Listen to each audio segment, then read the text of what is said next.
Hello everyone. तो आज हम करने जा रहे हैं एनालिटिक मेथड या एनालिटिकल अप्रोच इन मैथमेटिक्स।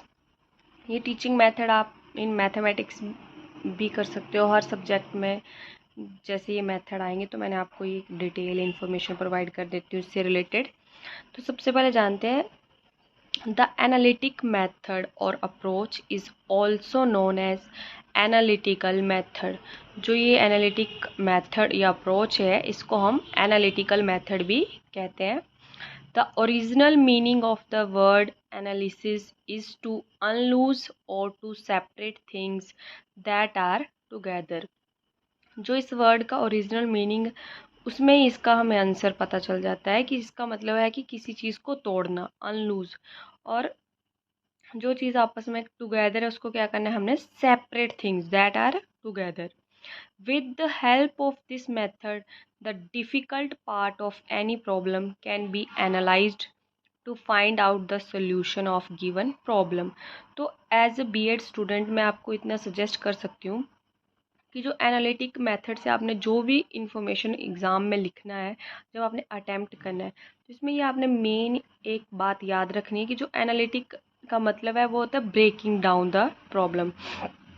तो इस मेथड की हेल्प से हम क्या कर सकते हैं, प्रॉब्लम को डिवाइड कर सकते हैं और उसको अच्छे से एनालाइज्ड करके फिर उसका एक सोल्यूशन निकाल सकते हैं। आगे हम इसका एक प्रोसीजर पढ़ेंगे कि कैसे कैसे ये अप्लाई होता है, पूरा मतलब ये मेथड हम कैसे अप्लाई करते हैं। तो सबसे पहले प्रॉब्लम अंडरस्टैंडिंग। अगर हमारे सामने कोई प्रॉब्लम है तो सबसे पहले हम क्या करेंगे, प्रॉब्लम को अंडरस्टैंड, कि उसको पहले हमें प्रॉब्लम को समझना पड़ेगा। सेकंड है डीकम्पोजिशन। डीकम्पोजिशन मतलब उसको तोड़ना, तोड़ना टुकड़ों में, breaking down. Formulation of equation, फिर हमने क्या बनानी है, इक्वेशन। मतलब डीकम्पोजिशन के बाद हमने उसको इक्वेशन में डिवाइड कर देना है। जैसे अगर कोई आपके पास अलजेब्रा का कोई क्वेश्चन है तो आप उसको क्या करेंगे, इक्वेशन में क्या करोगे, आप उसको डिवाइड कर दोगे।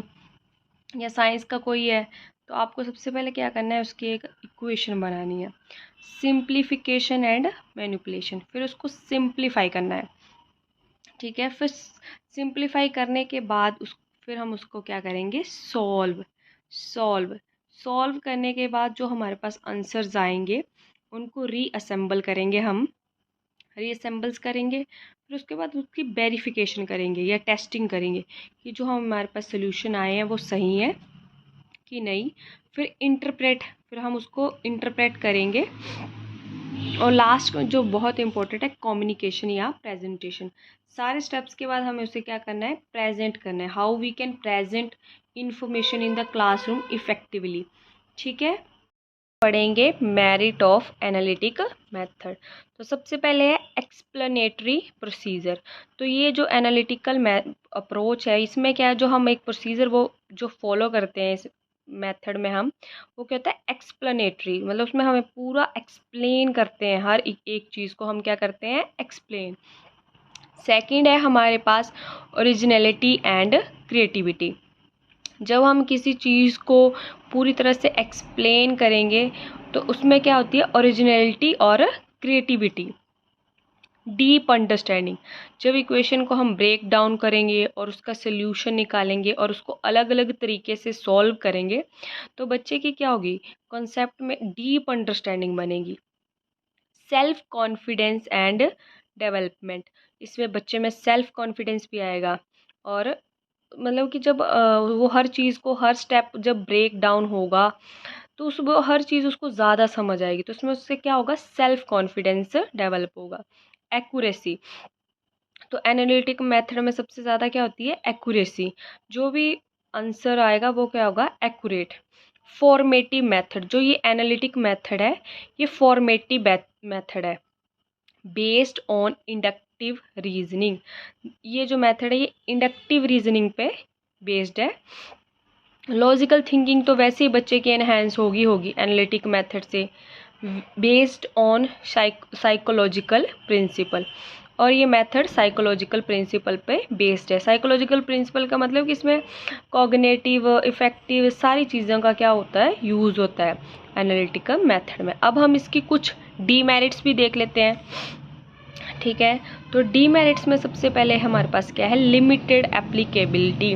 हर एक क्वेश्चन में हम इसको अप्लाई नहीं कर सकते हैं।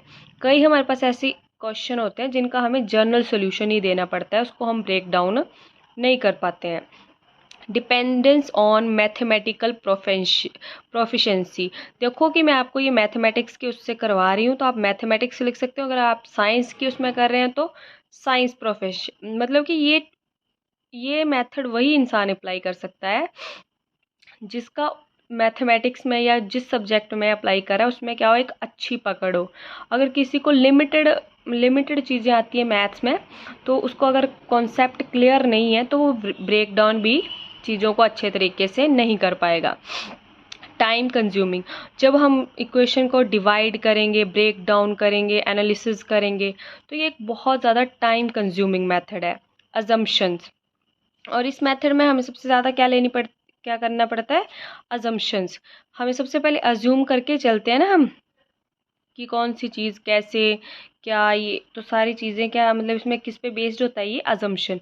तो हमेशा ही अजम्पशन ट्रू तो नहीं हो सकती ना, तो ये भी इसकी क्या है, डीमेरिट। सिलेबस इनकम्प्लीट, अगर टीचर क्लास में हर प्रॉब्लम को इसी मेथड से कराएगा तो उसका सिलेबस क्या होगा, कंप्लीट ही नहीं हो पाएगा, क्योंकि जो ये मेथड है बहुत ज़्यादा टाइम कंज्यूमिंग है।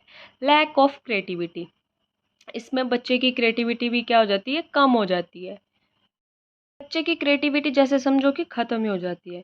तो आई होप कि ये मेथड आपको अच्छे से समझ आ गया होगा।